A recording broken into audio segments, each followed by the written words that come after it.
Part 1. You will hear a woman talking to a doctor at a clinic about a medical problem. First, you have some time to look at questions 1 to 4.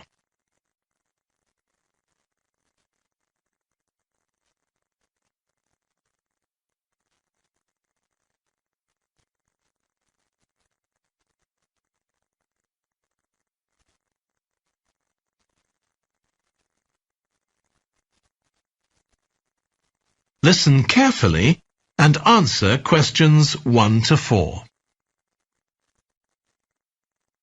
Hi, come and take a seat. Thank you.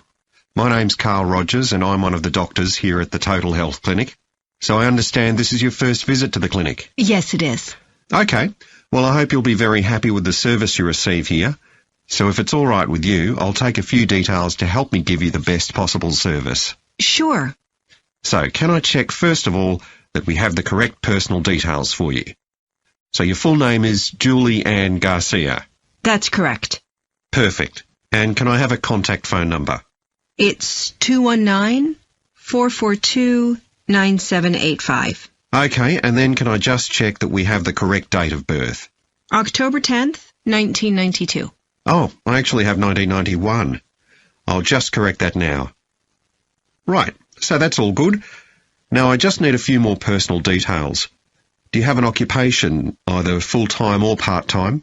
Yes, I work full-time in Esterhazy's, the restaurant chain. I started off as a waitress there a few years ago, and I'm a manager now. Oh, I know them. Yeah, they're down on 114th Street, aren't they? That's right. Yeah, I've been there a few times. I just love their salads. That's good to hear. Right, so one more thing I need to know before we talk about why you're here, Julie, and that's the name of your insurance company. It's Cawley Life Insurance. That's Cawley. Excellent. Thank you so much. Before you hear the rest of the conversation, you have some time to look at questions 5 to 10.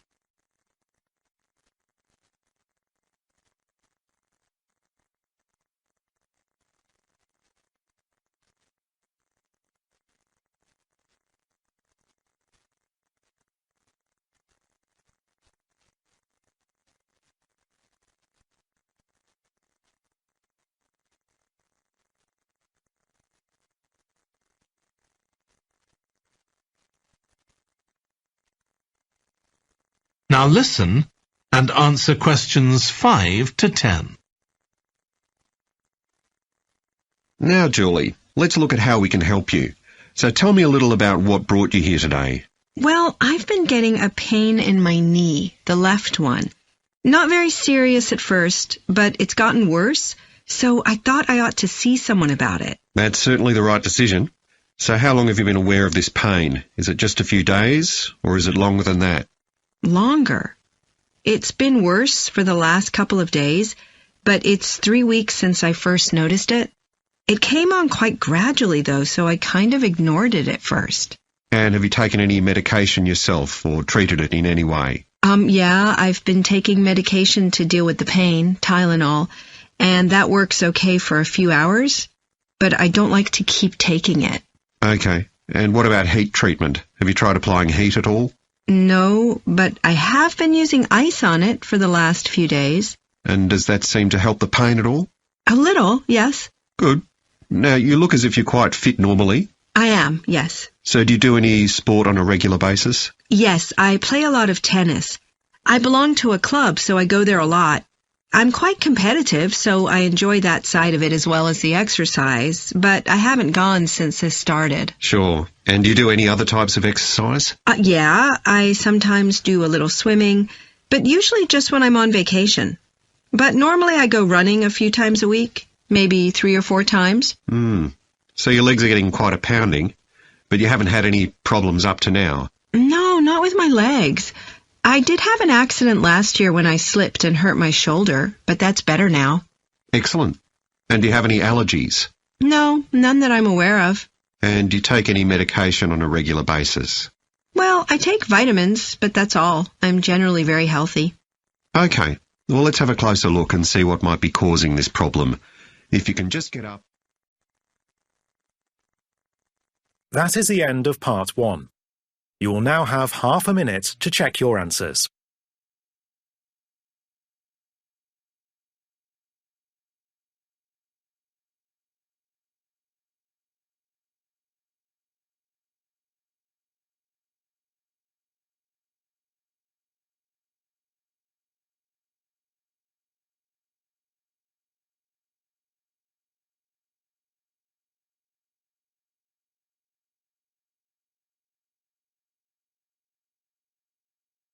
Part 2. You will hear a guide talking to a group of tourists who are about to visit an English castle.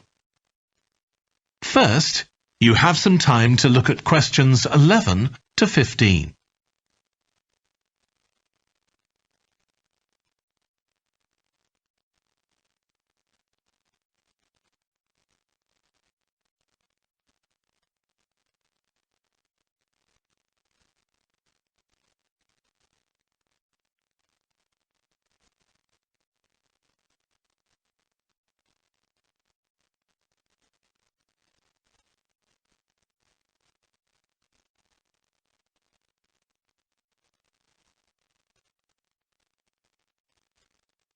Now listen carefully and answer questions 11 to 15.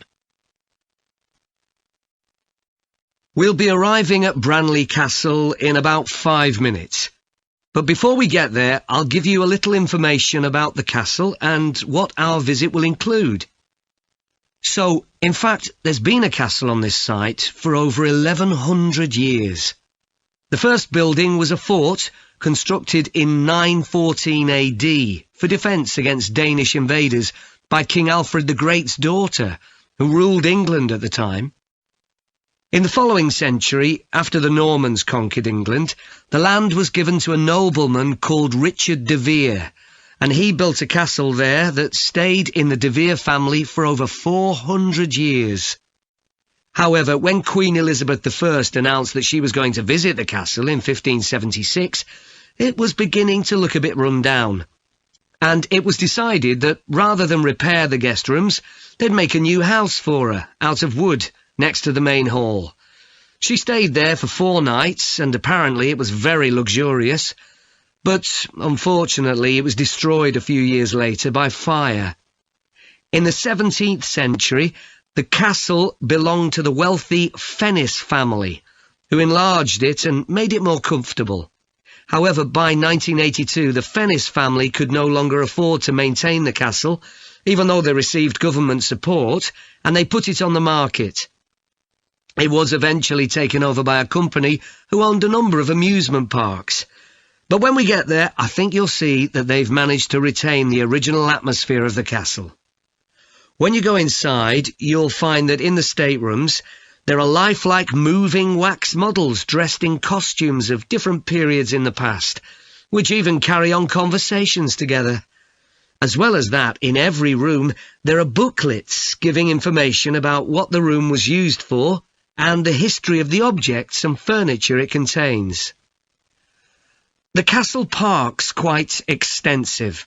At one time, sheep were kept there, and in the 19th century the owners had a little zoo with animals like rabbits and even a baby elephant.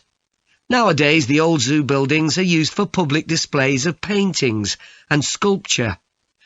The park also has some beautiful trees, though the oldest of all, which dated back 800 years, was sadly blown down in 1987.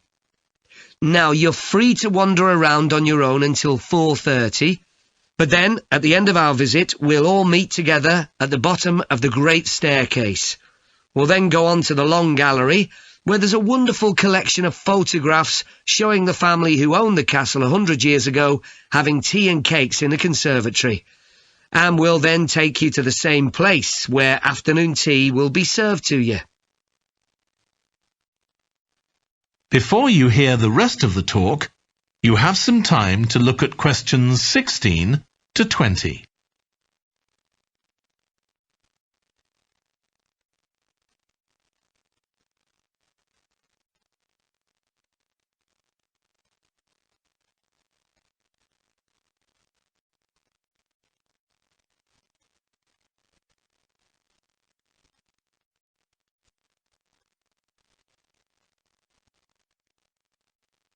Now listen and answer questions 16 to 20.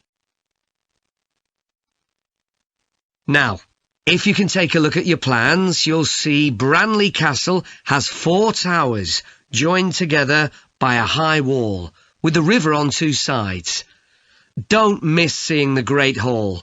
That's near the river in the main tower, the biggest one, which was extended and redesigned in the 18th century. If you want to get a good view of the whole castle, you can walk around the walls. The starting point's quite near the main entrance. Walk straight down the path until you get to the south gate, and it's just there. Don't go on to the north gate. There's no way up from there. There'll shortly be a show in which you can see archers displaying their skill with a bow and arrow. The quickest way to get there is to take the first left after the main entrance and follow the path past the bridge. Then you'll see it in front of you at the end. If you like animals, there's also a display of hunting birds, falcons and eagles and so on. If you go from the main entrance in the direction of the south gate, but turn right before you get there instead of going through it, you'll see it on your right, past the first tower. At 3 p.m, there's a short performance of traditional dancing on the outdoor stage. That's right at the other side of the castle from the entrance and over the bridge. It's about 10 minutes walk or so. And finally, the shop. It's actually inside one of the towers, but the way in is from the outside. Just take the first left after the main entrance, go down the path and take the first right. It's got some lovely gifts and souvenirs. Right, so we're just arriving. That is the end of part 2. You now have half a minute to check your answers.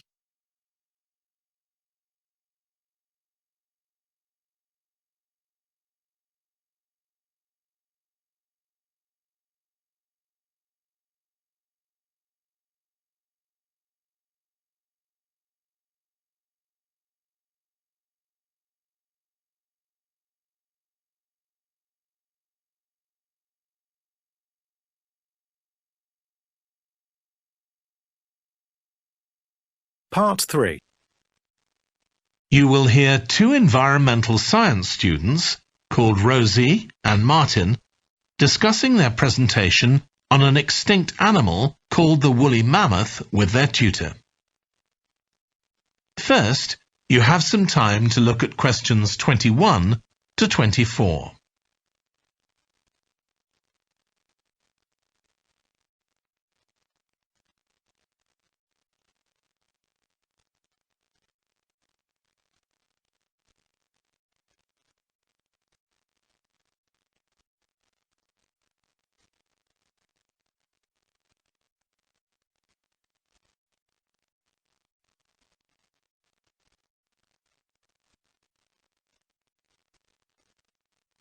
Now listen carefully and answer questions 21 to 24. So, Rosie and Martin, let's look at what you've got for your presentation on woolly mammoths. OK, we've got a short outline here. Thanks. So, it's about a research project in North America. Yes, but we thought we needed something general about woolly mammoths in our introduction to establish that they were related to our modern elephant, and they lived thousands of years ago in the last ice age. Maybe we could show a video clip of a cartoon about mammoths, but that'd be a bit childish. Or we could have a diagram. It could be a timeline to show when they lived, with illustrations. Or we could just show a drawing of them walking in the ice. No, let's go with your last suggestion. Good. Then you're describing the discovery of the mammoth tooth on St. Paul's Island in Alaska and why it was significant. Yes, the tooth was found by a man called Russell Graham. He picked it up from under a rock in a cave. He knew it was special. For a start, it was in really good condition, as if it had been just extracted from the animal's jawbone. Anyway, They found it was 6,500 years old. So why was that significant? Well, the mammoth bones previously found on the North American mainland were much less recent than that, so this was really amazing. Then we're making an animated diagram to show the geography of the area in prehistoric times. So, originally, St. Paul's Island wasn't an island. It was connected to the mainland, and mammoths and other animals, like bears, were able to roam around the whole area. Then the climate warmed up and the sea level began to rise, and the island got cut off from the mainland. So those mammoths on the island couldn't escape. They had to stay on the island. And in fact, the species survived there for thousands of years after they'd become extinct on the mainland. So why do you think they died out on the mainland? No one's sure. Anyway, next we'll explain how Graham and his team identified the date when the mammoths became extinct on the island. They concluded that the extinction happened 5,600 years ago, which is a very precise time for a prehistoric extinction. It's based on samples they took from mud at the bottom of a lake on the island. They analysed it to find out what had fallen in over time. Bits of plants, volcanic ash, and even DNA from the mammoths themselves. It's standard procedure, but it took nearly 2 years to do. Before you hear the rest of the discussion, you have some time to look at questions 25 to 30.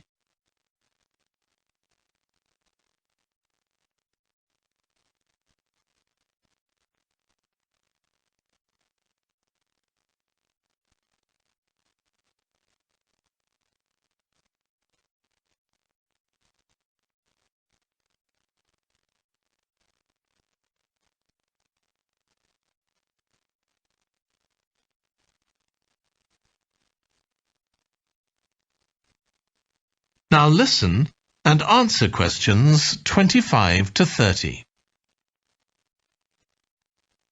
So why don't you quickly go through the main sections of your presentation and discuss what actions needed for each part? OK. So, for the introduction, we're using a visual. So once we've prepared that, we're done. I'm not sure. I think we need to write down all the ideas we want to include here, not just rely on memory. How we begin the presentation is so important. You're right.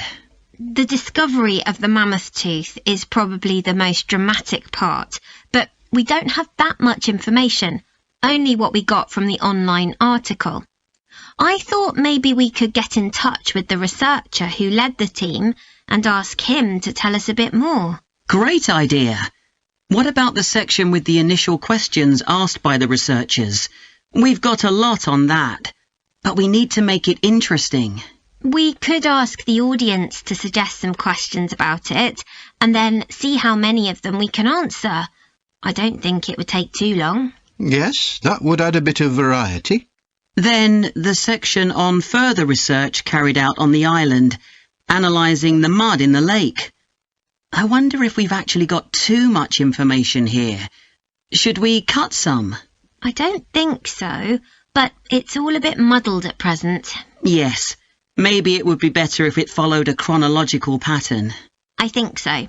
The findings and possible explanations section is just about ready, but we need to practice it so we're sure it won't overrun. I think it should be okay, but yes, let's make sure. In the last section, relevance to the present day, you've got some good ideas, but this is where you need to move away from the ideas of others and give your own viewpoint. OK, we'll think about that. Now, shall we show you some of the... That is the end of part 3. You now have half a minute to check your answers.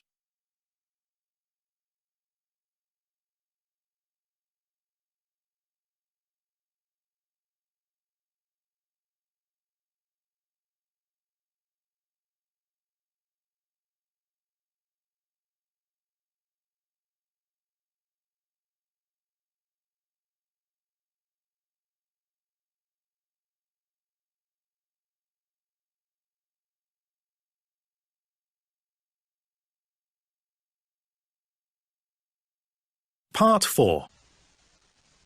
You will hear a lecture about the history of weather forecasting. First, you have some time to look at questions 31 to 40.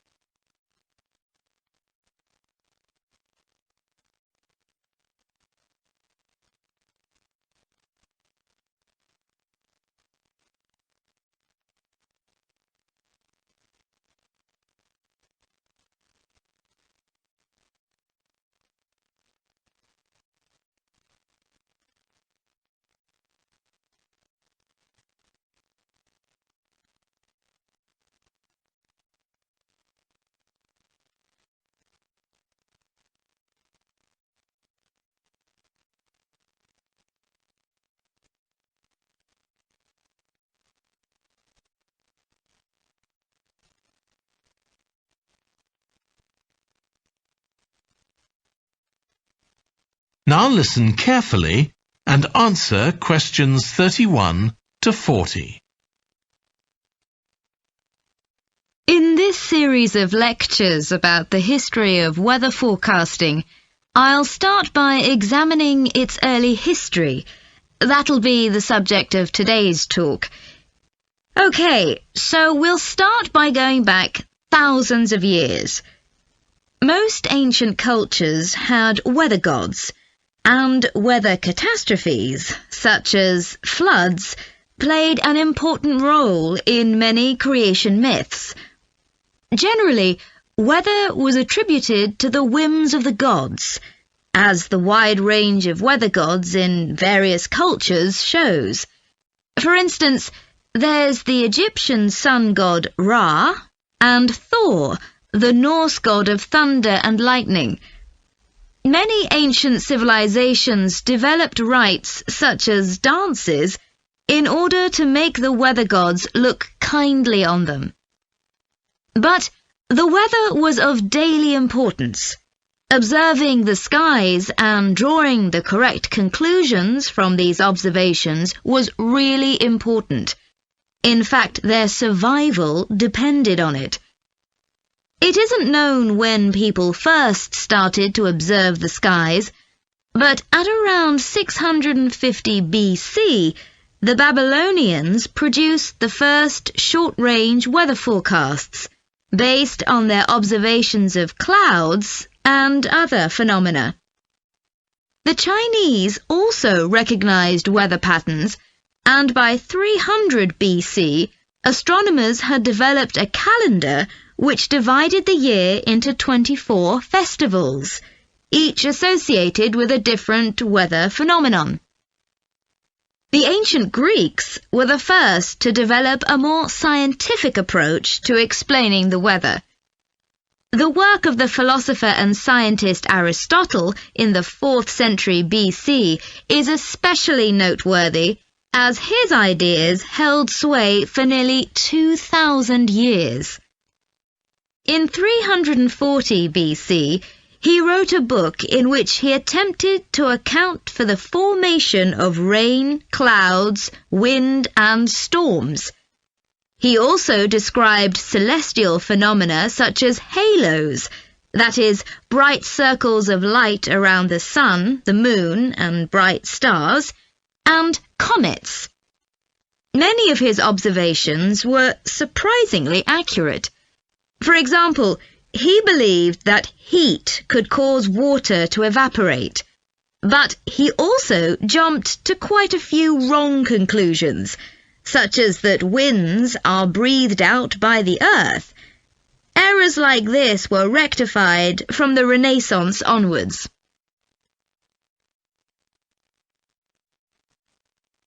For nearly 2,000 years, Aristotle's work was accepted as the chief authority on weather theory.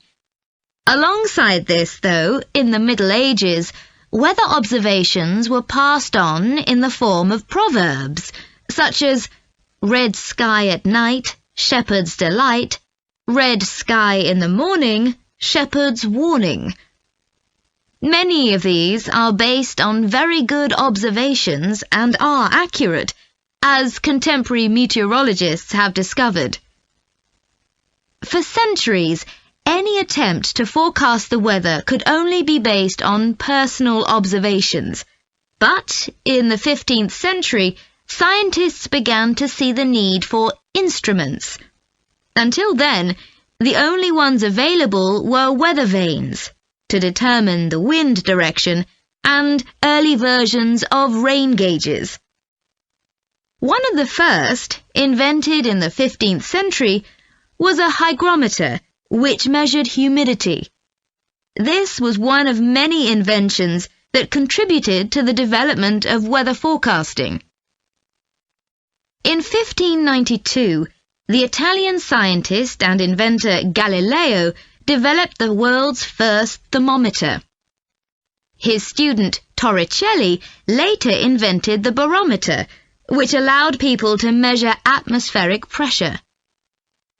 In 1648, the French philosopher Pascal proved that pressure decreases with altitude. This discovery was verified by English astronomer Halley in 1686, and Halley was also the first person to map trade winds. This increasing ability to measure factors related to weather helped scientists to understand the atmosphere and its processes better, and they started collecting weather observation data systematically. In the 18th century, the scientist and politician Benjamin Franklin carried out work on electricity and lightning in particular, but he was also very interested in weather and studied it throughout most of his life. It was Franklin who discovered that storms generally travel from west to east. In addition to new meteorological instruments, other developments contributed to our understanding of the atmosphere. People in different locations began to keep records, and in the mid-19th century, the invention of the telegraph made it possible for these records to be collated. This led, by the end of the 19th century, to the first weather services. It was not until the early 20th century that mathematics and physics became part of meteorology, and we'll continue from that point next week. That is the end of part 4. You now have half a minute to check your answers.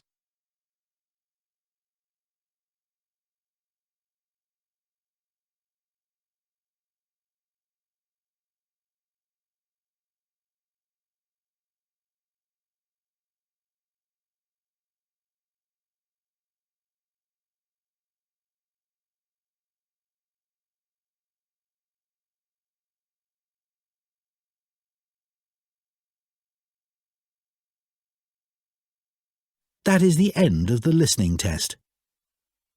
In the IELTS test, you would now have 10 minutes to transfer your answers to the listening answer sheet.